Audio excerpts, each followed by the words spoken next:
Alright, we're going to show you guys how to fix a patch. Someone punched a hole in my wall. It's pretty much the same technique for a 1-inch patch to a 3-foot patch. It's the same technique. So usually we take a straight piece, either level or a piece of wood. I like to do the outline of it. See where I'm at, make it nice and square. Another technique is you already cut the piece of drywall that's for the size and you can put it up against it. And then you can do the same thing with a pencil. Outline, outline, outline. And I like to mark so I know the top piece of the drywall meets the top of that, just in case your patch isn't square. So the next step is you gotta cut it out. We used to use drywall, or you can use a keyhole saw. I like to use just a regular razor blade, and you just basically score the line. Just score it 1 or 2 times, go down, score the side, do it again,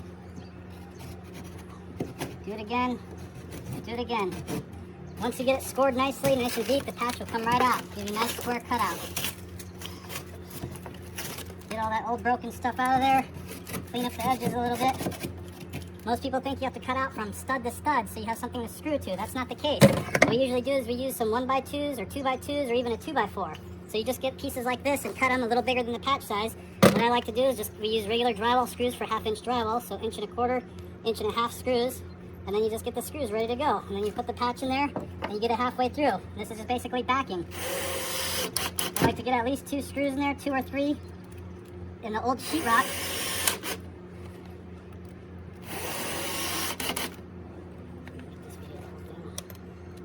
And then I like to get a piece of wood on both sides. Sometimes 1 piece of wood isn't enough. Sometimes you can go diagonal if you only have 1 piece of wood, but if you have enough lumber, then we like to do at least 2. I think some guys, they'll do 4 pieces, but I think that's going overboard. Maybe if the patch is over 3 foot, maybe you want to do all 4 sides. But with the 2 screws in it, then it's good to go. Now I got my patch. I don't remember which way it was, but good thing I made that pencil mark to go right there.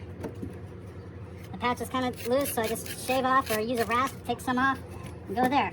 This patch is not tight, but that's fine because I'm going to be using a quick set materials and a fiberglass. So once we get the patch in place, I like to screw it in. And it helps if you actually get the screw in the stud.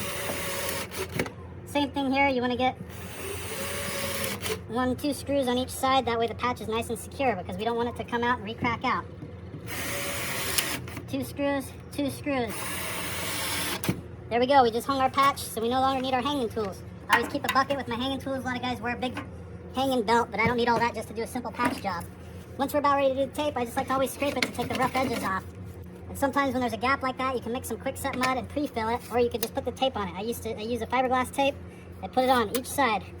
This fiberglass will keep it from cracking, A nice easy patch. That should be good enough. I like to press it down so I know it's secure. If you want to even double it up, do a nice diagonal piece each direction. That'll even make it even better and stronger. The next step is we just mix some 5-minute. This is the 5-minute I like to use. It's a quick set 5-minute mud. It's perfect for patch jobs like this. I always use a 12-inch knife. Some guys like to use a 10-inch knife, 8-inch knife, but I always stick to my 12-inch knife. You always want to have fresh water, and then I keep my 5-minute in a separate bucket so it's always sealed up and kept away from water. In a patch like this, we don't need that much material, so I'll just mix a little bit. Just enough water in it, maybe a sponge full, and you mix it up, mix up the materials. If I put too much water in there, that's okay. I can dump some out, just to what I need. We're not making pancake batter, we're trying to make bread dough, because it's like a first coat mud. I like to scrape the sides, get all the dry powder mixed in there, so we don't want to waste any materials. Once I get that coated, that's nice, thick coat. I have enough mud here to do the patch. Notice it doesn't fall off the knife. It's nice heavy mud, almost like a thick blizzard. So then we go through like this. Since there was a gap, I like to push down the material so I know it gets inside that gap. So now it's nice and sealed. And the next step is we just do a nice heavy first coat. Nice heavy first coat. Nice heavy first coat. Same thing like coating the joints. You just feather the sides, top and bottom. Nice heavy first coat. It doesn't have to be perfect on the first coat. It's just a nice fill. This is a 5-minute, so I like to get rid of the old materials. I usually keep a trash bag or an old box of mud here. And we always like to keep the bucket on the lid on the bucket so we don't get water in there when we wash up. Then you go through and wash up your tools. And by the time you're done washing up your pan and knife, the mud will have set up. It's a 5-minute mud. Sometimes it sets up in 3 minutes, sometimes 8 minutes. So you just got to be right on it. So by the time you get everything washed up and you get ready for the next, set yourself up for the next step.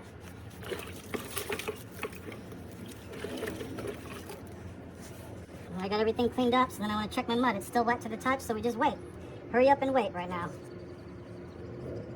Alright, our first coat on our patch is starting to set up. It's still damp, but you can work with it. So I get a fresh sponge out of my water bucket, make sure it's just damp, and I take the edges of patch and I feather those in with a damp sponge. And I like to go through the patch and just go over it. Then I take my 6-inch knife and I feather it, feather it, feather it, feather it. You can go each way, up, down, side to side, whatever it takes, because all you're doing is you're pushing the mud down and you're taking off the excess mud. Once that's slicked out like that, wet sanded, slicked out, same process. I'm gonna mix some second coat mud. Same thing with some 5-mint mud. I only need a scoop for one patch, little scoop. Add my water, 3/4 of a sponge, and mix up my materials. Mix it, mix it, mix it.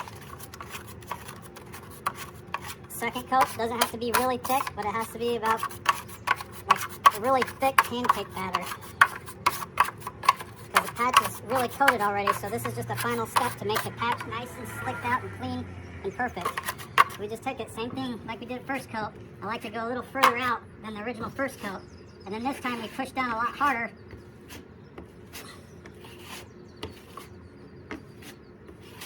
And then you just let that dry. Same thing.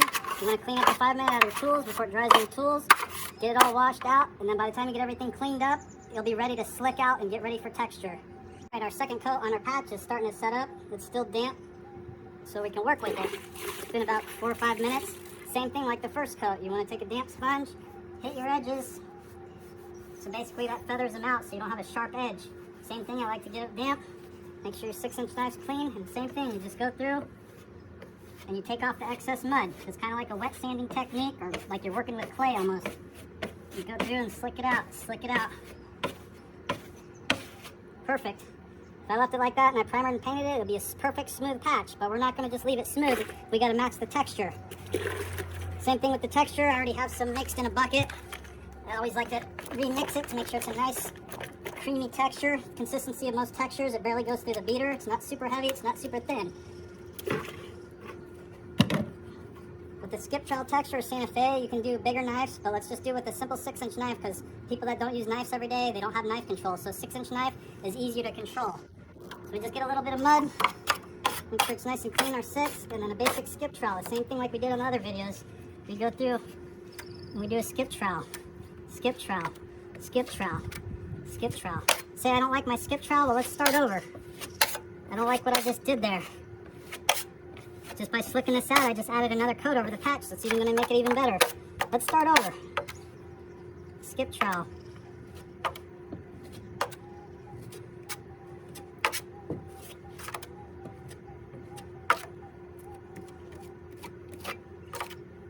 This time I don't want skip trowel, I want Santa Fe. Well, I can just put a little bit more skip trowel on it and press down with a little more pressure and push down harder. Now we got a Santa Fe. Well, I don't like these textures at all. I want it just smooth.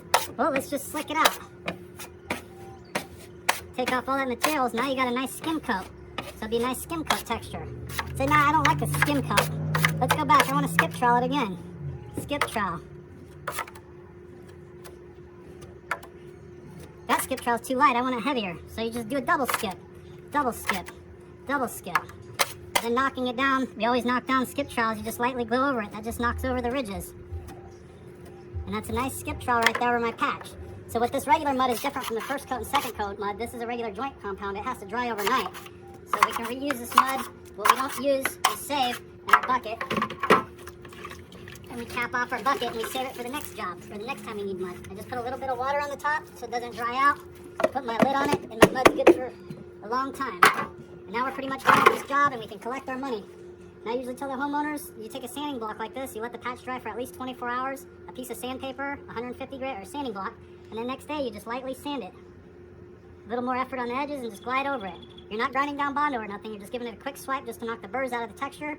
And then once you sand it, you do a drywall primer, a PVA drywall sealer or a Kills, and then you paint. And then there you go.